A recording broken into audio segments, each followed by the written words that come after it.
Okay. Hello, everyone. Welcome back to another interview. We are bringing back some version of the hot seat.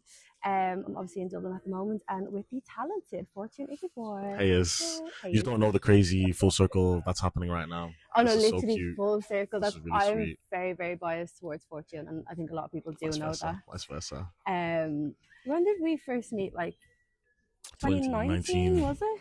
Yeah, I like No, I violent. think it was before that. No, it was 2019. Yeah. Yeah, no, I think you were like a judge for something, and I just was like, any chance that you'd be my manager, and you was like, yeah, sure. It's like, come on in. It worked just like that, and then the rest is And the history. rest is history, and it has been a whole journey since then. Yeah, Obviously, I know loads about you, but for people out there that don't know a lot about you, you're obviously a rapper. yeah. If you could describe your style in 3 words, what would that be? That's very hard. Yeah. I'll say energetic, Mm, alternative, yeah. and left field. Okay. That's very interesting. I think that does make sense as well.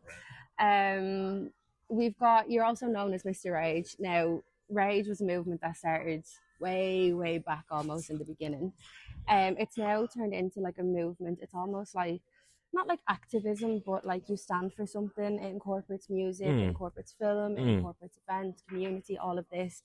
But take me back to like the early days and what the kind of vision for it was when it was starting. Um, I think it. Uh, I could do like the whole like fancy use big words, but it just comes from a place of being bullied like heck in it. And I was only saying at a talk yesterday. I lived in Ireland, which is a small island, but me myself, I felt like a separate island to this island, and I just wanted to create something where, rather than me trying to like fit in and like knock on people's door and try to make my way in where I can and like rub up to the people that don't even really have any respect for me, I just wanted to create a world and a space where. Oh, I pressed the button. No, it's okay. Okay. You're still Sorry. okay. I wanted to create spaces where I could book my own shows, do it with my friends, climb the ladder, and anybody who's been treated a similar way to I have in life can float in by themselves, make mates, leave with mates. They can wear whatever they like without being slagged, without being dissed, and just be themselves, man. Yeah. And Yeah. I think that is so true because what you've done is you have created a movement, not for the misfits, not for the recluses, but kind of for the individuals, the people who really want to be themselves and kind of get Yeah. outside the norm. Did you find any challenges when creating that space? Like, I know you've got a good circle around you anyway, but was there ever any kind of battles when it was like, oh, they want to be different? Yeah. I think the most of it just came from when I was young, but um, in today's day, what it would have looked like is explaining to the booker what a show is called New Rage for, and it's like it's walking in a room where you're in business meetings trying to go for drink sponsors, you're trying to book venues, you're trying to liaison with anybody in the industry, and all they see is just like a pissed off kid. That's the hardest part. So I think it's like the way I've been starting to describe what a new rage is, it's transmutation, right? It's Mm-hmm. like taking one emotion, putting it through a process, and then it comes out as something else. So where I got slagged for this, it brings together like a show that's inspired by this, by that, whatever the case may be. You know, it's just like um yeah, that's all. Do you think it's probably harder to try and explain that now than it was a few years ago when you were starting off?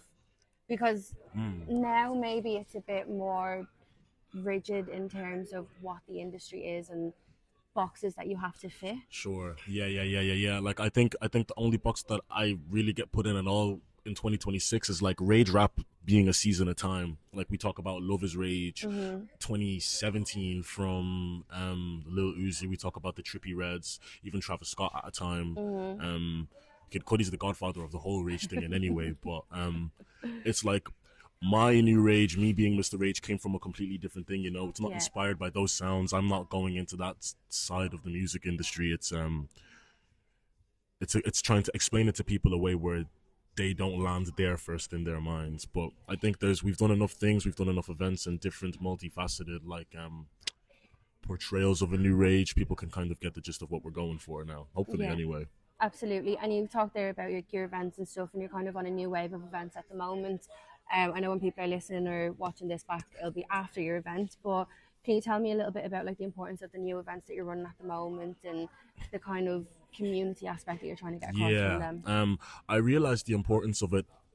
Our second run of the events, it's a new thing called Meet the Rage, where it's just it's taking like the culture of clubs, taking away the things that people don't like about it and putting the things that people like about house parties in it as well. So we rent out the venues, we book DJs, we perform, we like to do pop-ups and different things. I love the culture of like going out having a dance with your mates, but I don't like club culture because it's a staring contest, it's an oogling match. And the second time I did it around was for Culture Night. And it was the first time I just saw like an insane amount of people that I didn't know, faces just like coming in, having their dance, going back out. And there were so many things on in Culture Night, but in the community of hip hop and in these events here, people are stush. People do find it hard to let loose. And that night I saw like on full display that I created a vibe, a safe space for people to like dance, to get drunk, for the homegirls to shake their ass and not have to worry about who's looking, who's preying, whatever the case may be, you know? Yeah, and it's so nice to hear as well that you were bringing in like new faces that night as well, because that was the one thing that I always noticed here. No matter what event you were going to or what gig you were going to, you're always kind of seeing the same people again and again and again. Yeah. And it does kind of become that little kind of clickiness, or you kind of hold back a little bit because you're afraid like maybe someone might say something or make a comment and And why are you even, how much of the world are you going to experience if that's how you live? Do you know what I mean? Exactly. So it is very, very important. And you're probably bringing people together from like different worlds as well. Like it's not just people in the hip hop world. It's really cool to see the bridges that have been built and the worlds that have been connected through it, you know? Yeah, absolutely. We're going to play a little game. Let's do it. So we've got a couple of little games that we're going to play. The first one is just going to be a little short, quick fire questions. Okay, what is your favorite color? Red. What is your favorite thing that you own? A painting of myself. Painting of yourself? Yeah. Oh, I have. Do you actually have it with you? I don't have a different one. I think I do. Do I? No, I don't. No? Nah, sorry. Okay. Your favorite type of shoe? Timberland. Okay. Favorite clothing brand? Oh.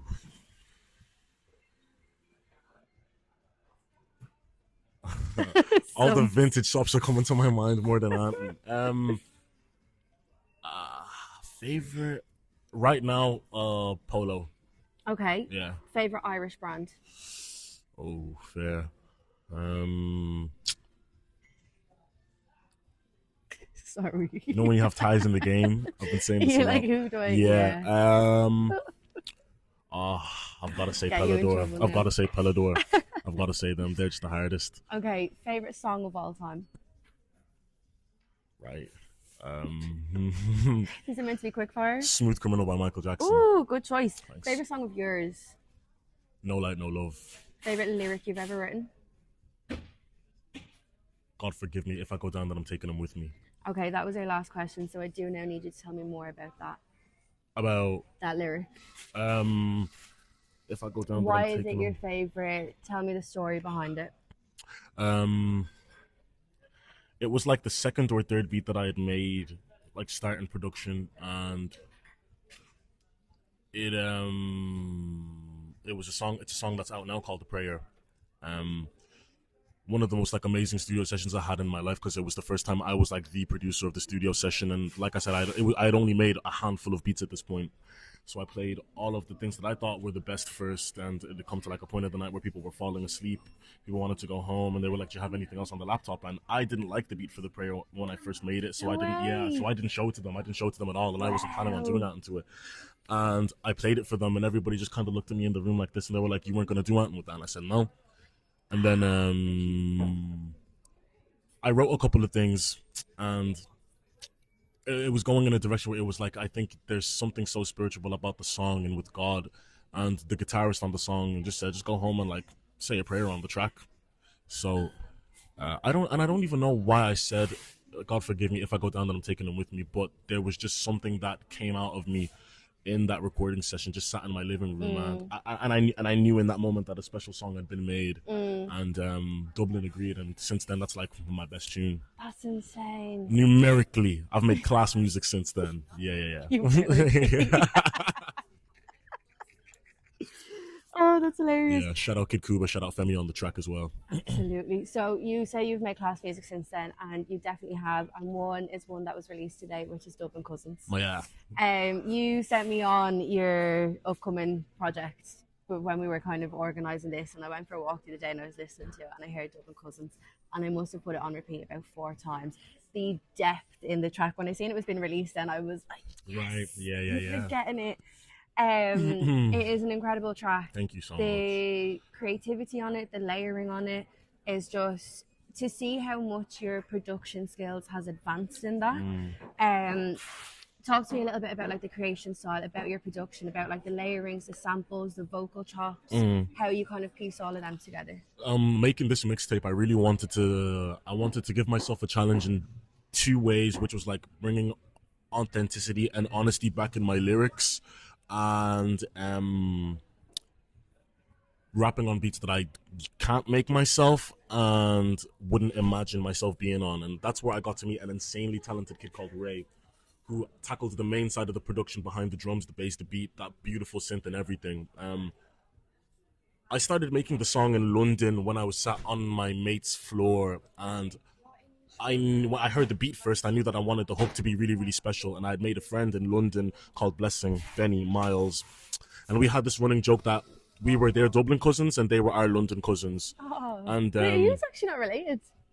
That's so funny, because the night at your gig, I was like, "Oh my god, they're actually cousins! Nah, this is so cute." we're not worried. But this is the that thing, like is it's hilarious. like You have me tricked. and this is the thing, like we adopted a mindset of like it's about the family. It stops being about the family that you're from, and it starts being about the family that you create. So we look after each other in that same way, yeah. Just because it's not blood family, it's still family. This is it, yeah. And I just gave her the phone one of the days we were there, and I said, just give me a message to your Dublin cousins. For a song. I don't know how I'm gonna chop it yet, but do it. And she took. I told her to say Dublin cousins. She took it and she said, "Oh, so come with my Dublin niggas be outside. Was this right?" I'm like, "This right." And she's one of these people that can like make up a word and have everybody saying it by the end of the day. So we said we're gonna make Jouet a word. We want to make this like fucking so Dublin national anthem for the Black and Irish homies, and just like it was a season, a time where I was traveling 24/7 for music, and I was rehearsing for festivals, and we were like just living versions of our lives that we had dreamed of for so long, and I wanted to have a song that soundtracked that moment perfectly. And I think like that's perfect, like hopping on flights, seeing parts of the world, and it all being through what we both want to do. Yeah, that is such a really, really wholesome story. If you haven't listened to the track, do go and listen to it now, because it is absolutely incredible. Like you were saying about capturing a moment in that song, is that kind of what the whole project is going to be? Because I find the songs, they're all so different, but they all fit together so nicely. You've got different styles, different flows. So are they all about kind of capturing different moments in time, or would you say there's a different agenda? I think so. I wanted to make this mixtape as like a bit of a training routine for my debut album. I didn't want to make a project that sounded chronologically like anything, but it always ends up being that way just by the way we make the music when we're in project mode. It is that thing of capturing different elements of myself, different seasons of time, and it's like documenting. It just feels like a documentation of what 2025 and 2024 was, where it's like you go from being like insanely loved to like slightly hated for a period of time, and then it's like I kind of became this like traveler of the world, where I said, okay, Dublin needs to see less of me for a while, and I want to go out and experience different parts of the world, experience different things. And every song sounds different, because every month, every moment, every week was always different. There's songs there that were inspired, produced in Paris. There were songs there that were first written in LA. There were songs there that talk about like alcohol abuse, they talk about romance, they talk about racism, they talk about discrimination, similar things, but it's just it's better than it's ever sounded. Like I'm confidently saying I'm very sure I've got one of the most exciting projects coming out of this country this year. Yeah, I'm excited to have that. Yeah, it is a really, really good project, and I'm excited for everyone to hear it like as a whole, because I know a couple of the tracks have been released already, but to piece it all together. You were saying there about like capturing the highs and the lows and stuff. How has that been for you as an artist, to go from some of your highest highs to your lowest lows like that? Perplexing. it's like this is exactly it. Like I went from doing a Paris show, a London show, a Dublin show, all within 3 months, to like doing nothing, sat in my room for like the fourth day in a row, just being like, how am I even going to finish this project after this? And you can hear it in the songs. I think the main thing for me this time around, I had a lot of things to distract myself, and I didn't take them this time. I sat with the feelings, and I really, really, really tried to understand where they came from and what was going on. And at the same time, I went out when there was an opportunity to have fun. I had the most fun that I could, and I became a sponge of life. So I think right now, because of the type of artist I want to be, I'm like going really, really high with the highs, and I'm going as low as I can with the lows. But a season at a time, I did it for the sake of the project, and I feel like the lows have been lower than the highs have been high. And I'm coming out of a season where it's like the end of the tunnel. So to put it frankly, it's been pretty tough, but I kind of let it be that way. Yeah. For the sake of just being real. It's good to hear that like you're kind of letting yourself sit with it and understand it instead of just running towards like distractions and stuff, because it's obviously easier to avoid things. Yeah. But it can still be quite like jarring and hard to kind of continue and to keep pushing yourself when you're kind of dealing with knockbacks or feeling like you should be somewhere but you're not getting that response, if that makes sense. For sure. And it's what I don't want to pretend like a lot of peers I have, especially in hip hop, that the going does not get tough, because it does. I think what I want to do for my audiences and for my peers and my fans with this project is put my sadness on display to an extent, to show people the good that can come out of feeling it through, especially the lads that listen to me, you know. Yeah.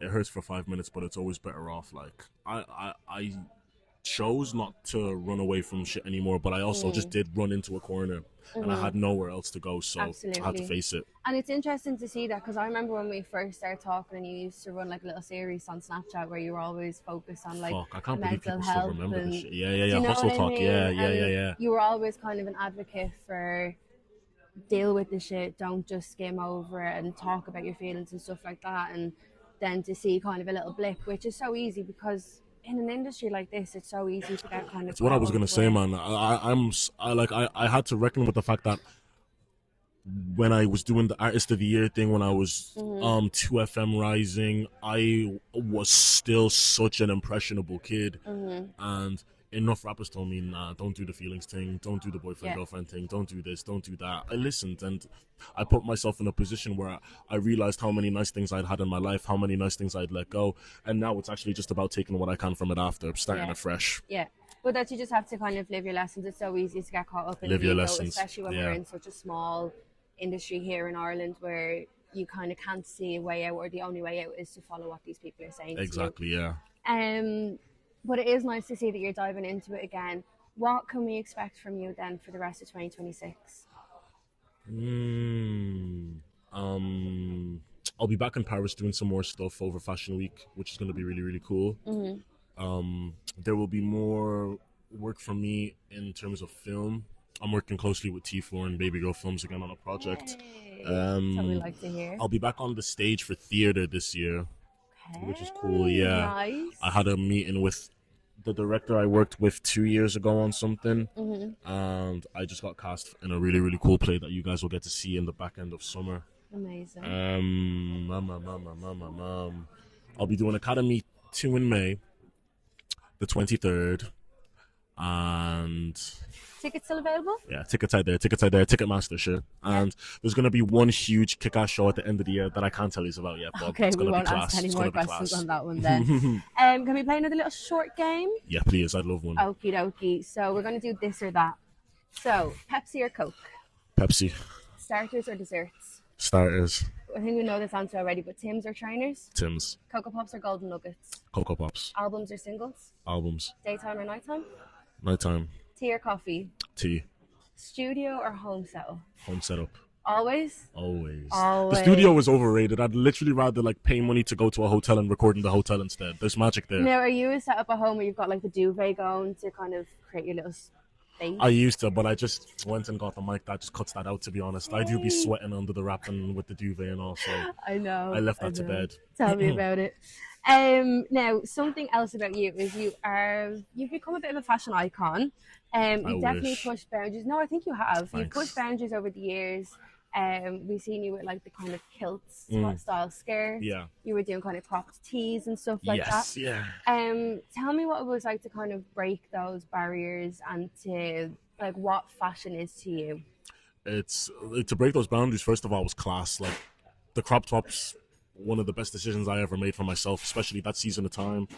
Um, Fashion to me, I guess it's a couple of things. It's a couple of things. I understand the industry that I'm in, the opportunity I have to dress as flamboyantly as I do. So it's one of those things where it's like I could sit inside on a sunny day and be like, oh, the weather's so nice, so I could go outside and have a walk in the park. Do you know what I mean?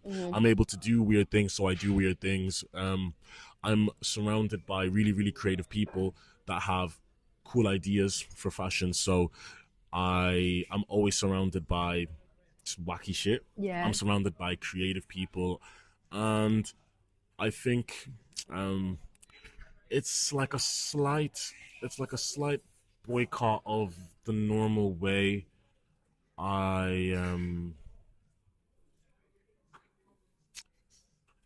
I think it's I'm trying to find the way to word it. Sorry. Well, take your time.